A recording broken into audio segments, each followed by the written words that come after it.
Bismillahirrahmanirrahim. En ces temps de pandémie à travers laquelle Allah éprouve une grande partie de l'humanité el-Bashariya, le croyant doit se rappeler que tout ce qui arrive est un décret d'Allah et que rien ne nous atteindra si ce n'est ce qu'Allah a écrit pour nous. Le croyant sait aussi que c'est Allah qui répond à l'angoissé quand il l'invoque et que c'est lui qui dissipe le mal et que si un malheur nous touche, nul autre que lui ne pourrait l'enlever et l'écarter. Ces maladies et ces épreuves doivent nous alerter sur notre situation avec Allah, doivent nous inciter à revenir encore plus vers lui par les actes d'adoration et par le fait de se repentir sincèrement de nos péchés. Le croyant doit accrocher son cœur à lui de façon véridique, tout en effectuant les causes légiférées pour être préservé de l'épidémie et du mal en général. Et parmi ces causes, il y a le fait de l'invoquer avec humilité et dévotion, et avec la profonde conviction qu'il répondra à nos invocations. En effet, Allah tabaraka wa ta'ala dit dans le Coran « Wa qala rabbukum ud'uni astajib lakum » et votre Seigneur a dit « Invoquez-moi, je vous exaucerai ». Nous allons donc citer quelques invocations, choisies parmi d'autres, auxquelles il convient d'être assidu dans cette période difficile, dans l'espoir qu'Allah Jalla wa Ala nous préserve grâce à elle. Première invocation. Bismillahilladhi la yadurru ma'asmihi shay'un fil ardi wa la fis sama' wa huwa as-sami'ul alim. Ce qui signifie, par le nom d'Allah qui, en compagnie de son nom, rien ne peut nuire sur terre et ni au ciel, et il est vraiment l'audient, l'omniscient.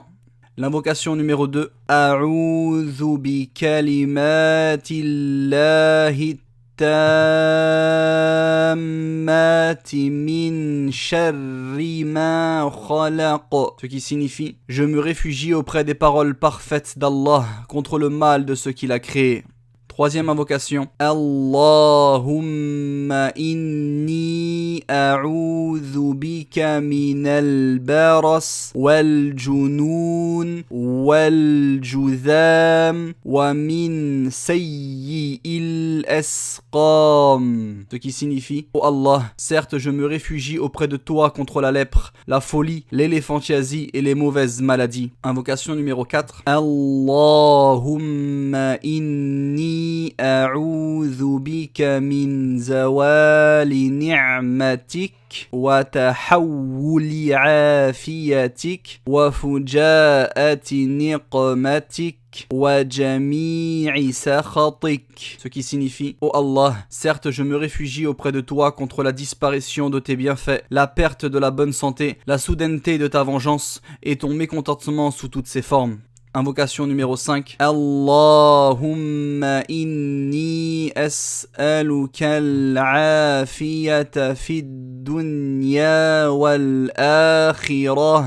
Allahumma inni as'aluka al-afwa wal afiyah fi dini wa dunyaya wa ahli wa mali. Allahumma استر عوراتي وآمن روعاتي. اللهم احفظني من بين يدي ومن خلفي وعن يميني وعن شمالي ومن فوقي وأعوذ بعظمتك أن أغتال من تحتي. Ce qui signifie, ô Allah, certes je te demande la préservation dans ce bas monde et dans l'au-delà. Ô Allah, certes je te demande le pardon et la préservation dans ma religion, dans ma vie d'ici-bas, dans ma famille et dans mes biens. Ô Allah, cache mes défauts et mets-moi à l'abri de mes frayeurs. Ô Allah, protège-moi de devant moi,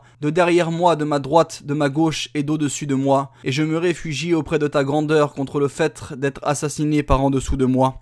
Invocation numéro 6. La ilaha illa anta subhanaka inni kuntu minaz zalimin. Ce qui signifie, nulle divinité ne mérite l'adoration en dehors de toi, gloire et pureté à toi, certes j'étais parmi les injustes.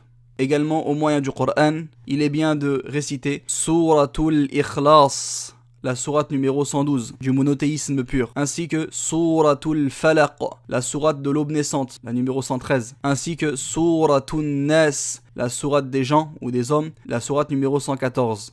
Également, il convient de réciter Ayatul Kursi, le verset 255 de la sourate 2, le verset du repose-pied. Voilà pour ces invocations choisies. N'hésitez pas à les diffuser autour de vous. Barakallahu fikum. Qu'Allah vous préserve. Hafizakumullah. Wa akhiru da'wana anil hamdulillahi rabbil alamin.